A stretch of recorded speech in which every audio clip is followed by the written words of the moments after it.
Vocês conseguiriam explicar aí, basicamente, o que é e para que serve BRICS? Que talvez a nossa audiência não saiba exatamente o que é. O BRICS, na realidade, as iniciais... Começou, na realidade, sem a África do Sul. Era o BRIC, né? Uhum. Depois virou o BRICS, que é Brasil, Rússia, Índia, China e África do Sul. Isso foi quando? Foi no começo do... 2009, se não me engano, né? Foi em 2009.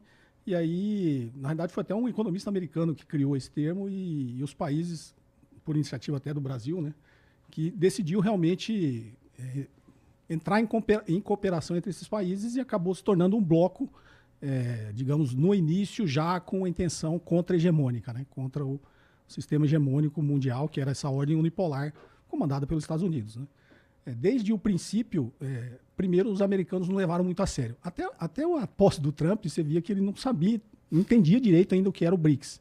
Mas na posse do Trump, na cabeça dele, e ele falou pela primeira vez sobre o BRICS, já ameaçando o BRICS por ele já ter uma intenção, ter o novo Banco de Desenvolvimento, que é conhecido como Banco do BRICS, a intenção de não utilizar o dólar nas suas transações internacionais. Isso para os Estados Unidos vai ser fatal, porque o que mantém a hegemonia americana ainda é a hegemonia do dólar, que lhe confere um poder que foi chamado como um privilégio exorbitante, né? Você ter a impressora do dinheiro que o resto do mundo utiliza. Só que, desde o início eu digo, né? Isso aí eu acho assim, quando você tenta demonstrar muita força é porque você é fraco, né?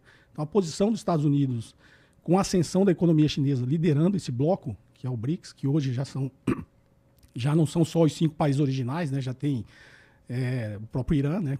Essa guerra do Irã também é uma forma de tentar atacar essa união que existe no BRICS, principalmente Rússia, Irã e China, né? Já fazendo ali o que eles chamam do corredor norte-sul, a própria intenção da China, da nova Rota da Seda, né? Da iniciativa chamada Cinturão e Rota. O Irã ali é um ponto central, principalmente porque ele está no Oriente Médio, né? Que muitas vezes, por muitos especialistas americanos, é chamado de Ásia Ocidental, né? Não é nem Oriente Médio, porque quando se pega todo o continente asiático, é como se fosse realmente o Oriente Médio ali, a Ásia Ocidental, né? Porque ali é a transição do Oriente para o Ocidente, né? Então, a parte terrestre passa ali pelo norte do Irã e vai até a Turquia e chega na Europa, né? A parte marítima que eles estavam tentando, e depois o Ricardo tem muito mais conhecimento dessa geografia do que eu, mas assim, os movimentos geopolíticos que você vê é tentando realmente afetar o BRICS. E o BRICS ele tem evoluído, inserindo outras nações, já representam mais de 50% da população mundial, praticamente mais de 40% do PIB. A China sozinha, já a produção industrial dela é maior do que os Estados Unidos e a Europa juntas. Então, assim, passou a ser um bloco que realmente ameaça a hegemonia americana. E quando esse bloco começa a fazer suas transações, pelo menos por enquanto bilaterais, sem passar pelo dólar, como o Ricardo falou, não faz muito sentido, né? Eu troco pela sua moeda, eu troco pelo dólar e pago você, aí você pega e troca pelo dólar. Faz sentido passar, faz nas duas moedas, né? Então essa última viagem do Lula para a China foi também reforçando, né?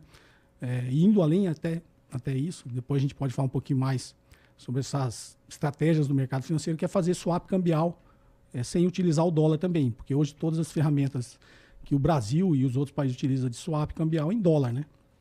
Não faz muito sentido também. Se você quer proteger o seu empresário, eu quero proteger o meu e fazer swap cambial, por que não fazer nas nossas moedas sem utilizar o dólar? Então, todos esses sinais, por isso o Trump, desde dias da posse, ele fala, perder a hegemonia do dólar é como se perder uma guerra mundial. E é verdade, porque o que mantém todo o poderio americano, inclusive a capacidade dele financiar o seu poderio militar, é a hegemonia do dólar, né? Os Estados Unidos agora aprovou estourar lá a dívida americana em mais 5 trilhões de dólares. Só que o que é você poder emitir mais 5 trilhões de dólares? Você não pode emitir 5 trilhões de dólares de dívida se você não tiver mercado para vender essa dívida. E o mercado que os Estados Unidos utilizam para vender essa dívida é o mercado global. Se o mercado global parar de comprar essa dívida, ele teria que se financiar internamente. E ele não tem como fazer isso. Então, ele perder realmente a hegemonia do dólar é perder esse poder que ele tem, né? Um poder econômico incomensurável que financiou ele ter aí quase 800 bases militares espalhadas pelo mundo. Ainda mais agora ele incentivando guerras. Isso é dinheiro, né? Ele precisa estar ajudando Israel, é dinheiro que ele tem que mandar. Abandonou a Europa lá e a OTAN porque ele não tem como várias frentes de batalha ficar mandando armamento e financiando todos os países. Então, a grande preocupação dos Estados Unidos é econômica. E atacar o BRICS faz parte da estratégia dele. Então, como o professor Ricardo falou, atacar o Brasil é atacar o BRICS. Atacar o Irã é atacar o BRICS. Né? E no final do dia, o objetivo final é tentar minar esse poder econômico que a China, que é irreversível, né? Essa ascensão econômica chinesa. Então, o BRICS é um bloco contra-hegemônico. E é um bloco diversificado, né?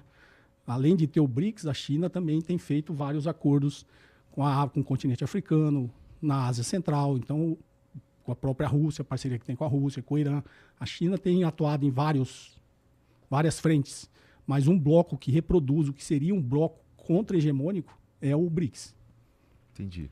E eu achei que na última cúpula dos BRICS, pelo menos é o que os diplomatas brasileiros estavam falando, né? Porque quando você pega os 4 fundadores, ou até a África do Sul, vamos colocar, vai... África do Sul, China e Rússia tem uma postura bastante contra Estados Unidos, bastante anti-Ocidente. Agora, Índia e Brasil é meio que aquele meio termo, negocia com os dois lados, né? Como a cúpula foi sediada no Rio de Janeiro e o Brasil que ia propor os temas, eu achei que o Brasil ia fazer aquela meio mais blasé, assim, sabe? Vamos colocar, por exemplo, a questão da saúde. E realmente formou uma comitiva na última cúpula para as doenças dos países subdesenvolvidos. Muito por culpa também dos Estados Unidos, porque os americanos eles saíram da OMS, isso já comprometeu bastante a ajuda que eles davam para os países pobres, e acabou também o USAID, que também, querendo ou não, financiava ajuda sanitária para os países pobres. Então achei que o Brasil ia focar na questão da saúde, na questão da governança da inteligência artificial, falar sobre uma pré-COP30, porque também a gente vai sediar a COP30 esse ano. Só que a resolução final, ela pegou em alguns pontos que desagradaram bastante os Estados Unidos. Por exemplo, a gente condenou as ações que Israel e Estados Unidos fizeram atacando o Irã. A gente fez críticas também às tarifas que foram aplicadas pelo Trump.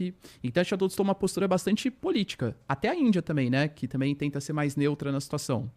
Tanto que hoje, né, quando a gente pega o Senado americano ou o Lindsey Graham falando da possibilidade de taxar a Índia e taxar Brasil e China... Mais uma vez, acho que é impensável fazer isso até pela própria economia americana. Se as repercussões que uma taxação de 50% no Brasil podem impactar bastante o mercado interno americano, imagina você taxar em 100% o mercado chinês, o mercado indiano e o mercado brasileiro ao mesmo tempo, em um momento em que você tem uma inflação maior do que a média histórica nos Estados Unidos, o Trump, por exemplo, brigando com o Federal Reserve para ver se ele consegue baixar a taxa de juros. E o Jerome Powell falando que não pode baixar porque não tem certeza de quais vão ser os impactos das tarifas. Por isso que eu acho que nem vai para frente, não vão para frente essas tarifas, porque muito possivelmente os impactos econômicos para a sociedade americana vão ser muito altos.